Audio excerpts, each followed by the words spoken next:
Party का और party का कार्यक्रम का नाम जो है कार्यकर्ता दर्शन सह संवाद कार्यक्रम है, जहां गया जिले के सभी 10 विधानसभा क्षेत्रों से, हर ब्लॉक से, पंचायत से जो हमारे ज़मीनी स्तर के कार्यकर्ता हैं उनसे हम लोगों की संवाद होगी।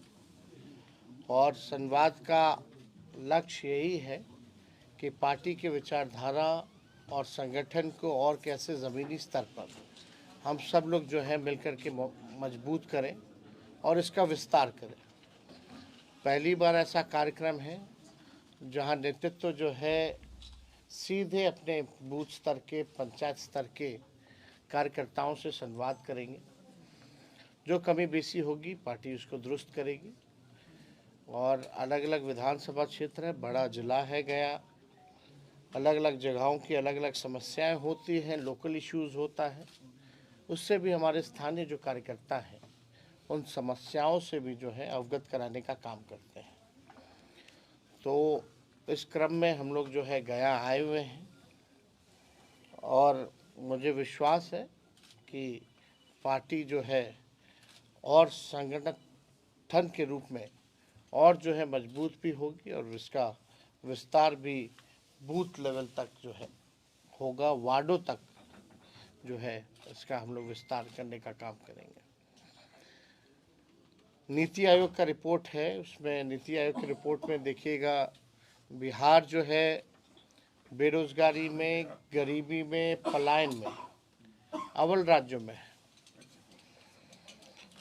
महंगाई सबसे बड़ी समस्या है, पूरा बिहार लगभग हम लोग घूम गए, इसके बाद 4-5 ही जिला बचेगा।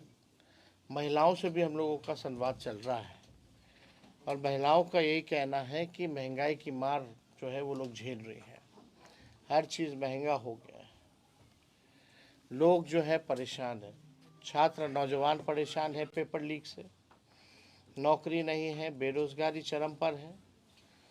थाना ब्लॉक चले जाइए तो बिहार जो है भ्रष्टाचार के मामले में ये गंगोत्री बन चुका है। हर लेवल पर करप्शन जो है नीतीश जी के राज में चरम पर पहुंच चुका है। लोग भ्रष्टाचार से, घूसखोरी से लोग जो है परेशान हो चुके हैं। आप देखिएगा लॉ एंड ऑर्डर की स्थिति, तो अपराधी जो है बेलगाम हो चुके हैं। यहाँ क्रिमिनलों का डिसऑर्डर हो चुका है लॉ एंड ऑर्डर का। किसान जो है परेशान है, यूरिया खाद जो है मिल नहीं रहा, बिचौलिया जो है वो फसल ले रहे हैं, इससे भी बड़ी निराशा किसानों में भी है। हर एक वर्ग के लोग जो हैं इस मौजूदा सरकार से परेशान हो चुके हैं।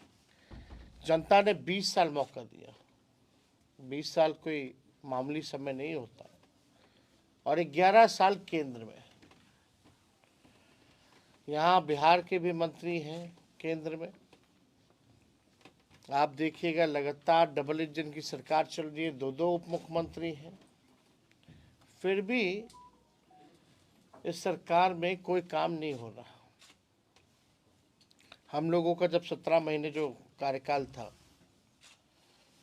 वही छात्र अभ्यर्थियों के चेहरे पर खुशियां होती थी, उम्मीद होती थी, वही गांधी मैदान पटना का लोगों के हाथ में नियुक्ति पत्र मिलता था, रोजगार मेला लगता था। आज वही गांधी मैदान में अभ्यर्थियों को पकड़ पकड़ के पीटा जा रहा है ठंड में। लोगों के आंख में आंसू है, निराशा छाई हुई है। हम लोगों ने 17 महीने में 5 लाख लोगों को सरकारी नौकरी, 3 लाख नौकरी प्रक्रियाधीन, ये वही प्रक्रियाधीन नौकरियां हैं जो बीपीएससी का भी निकल रहा है। 4.5 लाख नियोजित शिक्षकों को हम लोगों ने राजकीय कर्मी का दर्जा हम लोगों ने दिया। आईटी, स्पोर्ट्स, टूरिज्म पॉलिसी हम लोगों ने बनाया। गया के लिए हम सब लोगों ने, आप जानते हैं कितना रोड, पुल, पुलिया हम लोगों ने देने का काम किया। विष्णुपद जो मंदिर है उसका भी जो ओवरब्रिज जो बनना है, जो और उसका सौंदर्यीकरण जो करना है, इंफ्रास्ट्रक्चर बेहतर करना है, वो हमारे डिपार्टमेंट से ही किया जा रहा है।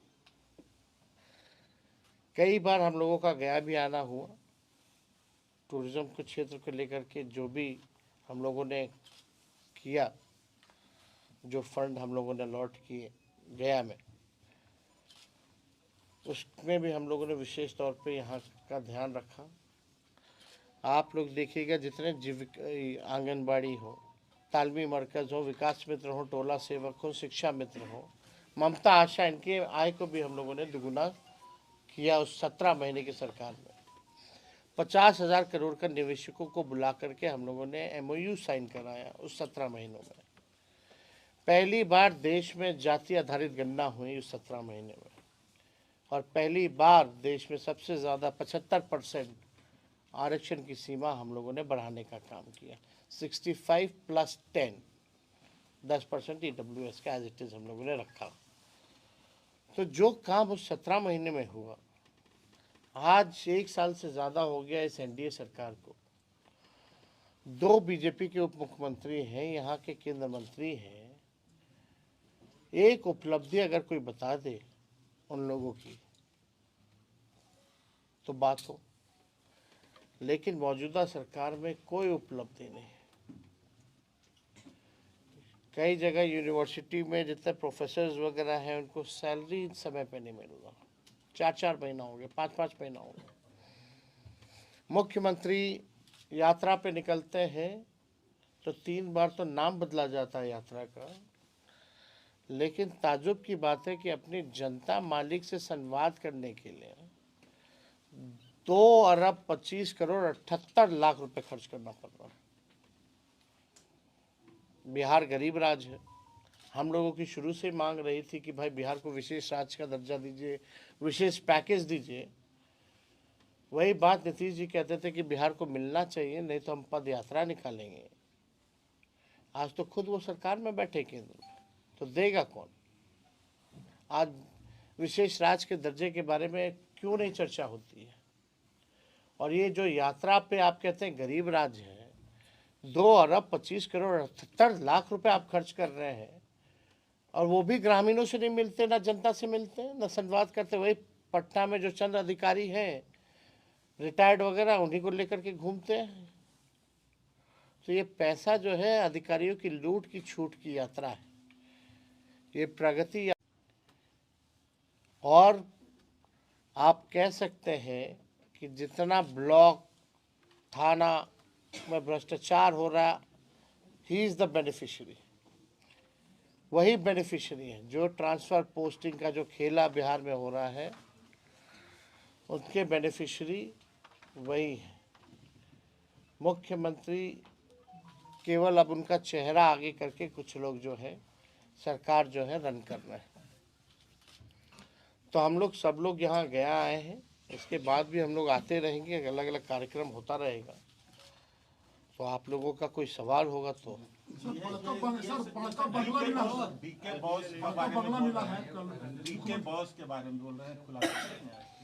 आज नहीं, आने वाले समय में हम ज़रूर करेंगे, और हमारे पास एविडेंस है, पुख्ता चीज़ें कैसे ये खेला हो रहा है, डीके बॉस कैसे वसूली हो रहा है, डीके टैक्स कैसे लग रहा है बिहार में, इसके बारे में ज़रूर सबके सामने सार्वजनिक हम जरूर करेंगे। दिल्ली में आरजेडी की भूमिका क्या है? हम लोग चुनाव जी तो नहीं, हम लोग कांग्रेस के बजाय आम आदमी पार्टी की हम लोग चुनाव नहीं लड़ रहे हैं। तो इंडिया गठबंधन का क्या मतलब स्ट्रक्चर रह गया है? कितनी बार हमने जवाब दे भाई, इंडिया गठबंधन मतलब कांग्रेस अलग थलग बिहार में है इंडिया। आप बिहार के पत्रकार हैं, दिल्ली वाले लोगों को जाने दीजिए। हम लोग तो है ना बिहार में इंडिया अलायंस। इंडिया अलायंस में तो बिहार में है ही ना हम लोग शुरू से ही। आपके विधायक मुख्यमंत्री अपने से बंगला दिया आपके विधायक को, आपके जो विधायक थे पहले चेतन आनंद की बात कर, बड़का बंगला मिला है उनको, जो गर्दनी बाग में मंत्री कॉम्प्लेक्स है। कल को अपने घर में क्यों ना बुला लें भाई भाई, उनका सरकार है, उनकी मर्जी। चेतन आनंद का आरोप है कि आरजेडी में आंतरिक लोकतंत्र नहीं है, विधायक से भी बात तेजस्वी जी नहीं करते हैं। मेरे साथ बैठ के तो गाना गा रहे थे। पशुपति पारस महागठबंधन के हिस्सा होंगे। देखे वो वीडियो? सर, पशुपति पारस महागठबंधन आपको क्या लगता है? सर पशुपति पारस महागठबंधन की नजदीकियां बढ़ी है, थोड़ा दही जो आप लोगों के साथ में नजदीकियां बढ़ी है पशुपति पारस का, क्या महागठबंधन में नजदीकियां दिख अरे हम लोगों का देखिए भाई पुराना रिश्ता तो है ही ना, अभी से तो है नहीं पारिवारिक रिश्ता। अब वो भोज पे बुलाए थे तो इसलिए हम लोग गए थे, लेकिन कोई पॉलिटिकल चर्चा भी नहीं हुई। सर सुनील सिंह मामले में सुप्रीम कोर्ट ने जो रिजल्ट हाउस को होल्ड कर दिया है, इस मसले को आप कैसे देखिए हम तो अदालत का शुक्रिया अदा करते हैं और हम सब लोगों को न्यायालय पे पूरा भरोसा है कि इंसाफ होगा। लेकिन आप बताइए, केवल पलटू राम कहने से आप सदस्यता किसी का ले लीजिएगा? उन पे आरोप क्या है? बिहार में कौन ऐसा व्यक्ति नहीं है जो नीतीश जी को पलटू राम नहीं बोलता? वो तो हम आदर करते हैं, सम्मान करते हैं उनका व्यक्तिगत तौर पे।